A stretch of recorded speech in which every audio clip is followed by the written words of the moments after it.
સુરત નવી સિવિલ હોસ્પિટલમાં હડતાલ પર ઉતરેલા તબીબોની સાથે કોન્ટ્રાક્ટ પર ફરજ બજાવતા કર્મચારીઓ પણ પડતર પ્રશ્નો મુદ્દે હડતાલ પર ઉતરી વિરોધ નોંધાવ્યો હતો। સુરત નવી સિવિલ હોસ્પિટલમાં 500 થી પણ વધુ કોન્ટ્રાક્ટ પર ફરજ બજાવતા કર્મચારીઓ હડતાલ પર ઉતર્યા છે। પહેલાથી જ રેસિડેન્ટ તબીબોની હડતાલના કારણે નવી સિવિલ હોસ્પિટલના દર્દીઓને પારાવાર મુશ્કેલીનો સામનો કરવો પડી રહ્યો છે। આ સાથે કોન્ટ્રાક્ટ કર્મચારીઓ પણ હડતાલ પર ઉતરતા નવી સિવિલ હોસ્પિટલના સત્તાધીશો દોડતા થયા છે। સુરત નવી સિવિલ હોસ્પિટલમાં હડતાલ પર ઉતરેલા કર્મચારીઓએ જણાવ્યું હતું કે કર્મચારીઓનું બોનસ બંધ કરી દેવામાં આવ્યું છે। પહેલા પગારની સાથે વાર્ષિક બોનસ પણ આપવામાં આવતું હતું, જેથી કર્મચારીઓનો બોનસ ફરી શરૂ કરવામાં આવે તેવી માંગ કરી છે। આ સાથે જે કર્મચારી યુનિફોર્મ વિના હોસ્પિટલમાં આવે તો તેને ઘરે રવાના કરી દેવામાં આવે છે। ઉપરાંત ઈએસઆઈના જે રૂપિયા કાપવામાં આવે છે તે પરત કરવામાં આવે। આ સિવાય અનેક કન્નડગત પણ કર્મચારીઓને થઈ રહી છે, જે બંધ થવી જોઈએ। કર્મચારીઓ મોટી સંખ્યામાં સુરત નવી સિવિલ હોસ્પિટલના આરએમઓની કચેરી બહાર ધરણા પર બેસી જતા નવી સિવિલ હોસ્પિટલમાં સુપ્રિન્ટેન્ડન્ટ સ્થળ પર દોડી આવ્યા હતા, જ્યાં કર્મચારીઓને સૌપ્રથમ તો સમજાવવાનો પ્રયાસ કર્યો હતો। રેસિડેન્ટ તબીબોની હડતાલના કારણે દર્દીઓને પડી રહેલી મુશ્કેલી અંગે શું વ્યવસ્થા કરવામાં આવી અને કર્મચારીઓની હડતાલ મુદ્દે પ્રશ્નો પૂછાતા સુપ્રિન્ટેન્ડન્ટ ભડકી ગયા હતા, જ્યાં મીડિયાના કર્મચારીઓ સામે દાદાગીરી કરતા જોવા મળ્યા હતા।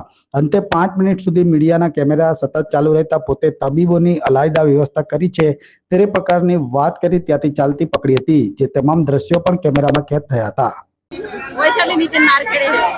मैं 10 साल से नौकरी कर रही हूँ, लेकिन अभी पूजा मैडम आएगा तब से बहुत टॉर्चर हो रहा है हम लोगों को।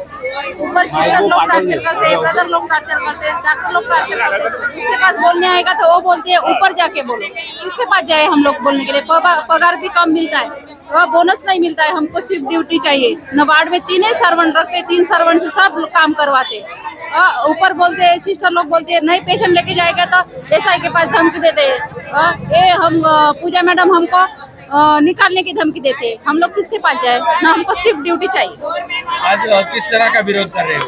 ये तो हम तो सब मतलब रक्षाबंधन की छुट्टी गिराने की बात कर रहे हैं, तो वो बोलते हैं 15 दिन नौकरी पे नहीं ले गए। इसके लिए મારું નામ રંજનાબેન બળવંતસિંહ ઠાકુર છે।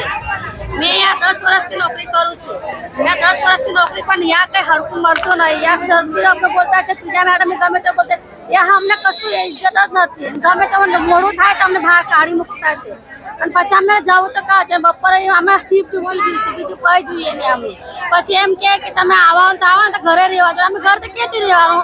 પછી અમારે ઘરે રહે તો ખાવા હું અમે વેપરા લઈને પેલા તો ખાવા પીવાના 1.5 મહિના પગાર આવે અમારું। 10 તારીખ અંદર પગાર નહીં આવે તો બીજાને આપણે ભાડાનું મકાન છે અમારું, પોતાનું મકાન નથી। તો પછી અમે શું કરવાનું? પછી કઈ બોલવા જાય તો પૂજા મેડમ કે તમારે ગરીબ આવવાનું નહીં કામ પર। પછી એસઆઈસી લોકો અમને ગમે તેવું બોલે, અમારે કઈ છે જ નથી આ એવું। કેટલો પગાર છે અને શું મુખ્ય માંગણી તમારી? અમારે એવી જ માંગે છે કાયમ અમારે સિક્યુરિટી પગાર અમારે 14,000 પગાર છે, પણ અડધો પગાર મળતો નથી અમને। અમારે એવું કહેવાનું છે અમારો પગાર ટાઈમ પર નહીં થતો। આટલા બધા કર્મચારી છે અમે, અને અમને ટાઈમ પર પગાર બી નહીં થાય, અને અમને ધમકી બી આપે છે, અને રહીને વોર્ડમાં માણસો નહીં મૂકે છે, અને એમ કહે છે માણસો માંગવા જાય છે તો એટલાથી કામ નહીં થતું। ભાઈ પાણી નહીં આવતું, પાણીનો પ્રોબ્લેમ છે।